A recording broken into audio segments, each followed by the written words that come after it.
जी हाँ दोस्तों, हो गया बवाल टक्कर पावर स्टार पवन सिंह और खेसारी लाल यादव में। जानेंगे इस वीडियो में कि कौन मारा है बाजी। तो दोस्तों आइए इस वीडियो में पूरी जानकारी देने वाले हैं। अगर उससे पहले पावर स्टार पवन सिंह का फैन होंगे तो वीडियो को लाइक करके चैनल को सब्सक्राइब कर लीजिएगा।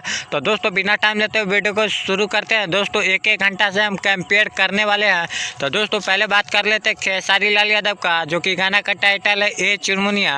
1 घंटा में व्यूज लाया है 4.5 के और लाइक लाया 24 के और कमेंट लाया 7 के। तो दोस्तों अब वहीं पर बात करें पावर स्टार पवन सिंह का, फटल बा दोस्तों इस गाना पे व्यूज लाया है 1 घंटा में 19,000 और लाइक लाया 25,000, कमेंट लाया है 4.1 के। तो दोस्तों आप लोग सोच सकते हैं कि कौन मारा है बाजी। तो दोस्तों आप लोग को पता नहीं होगा, हम बता देते हैं कि पावर स्टार पवन सिंह ने मार दिया बहुत ही बवाल टक्कर से बाजी। तो दोस्तों आप लोग खबर की जानकारी मिल चुका होगा। तो भोजपुरी न्यूज़ शिकायत पे ऐसा अपडेट लेके आता रहता हूँ।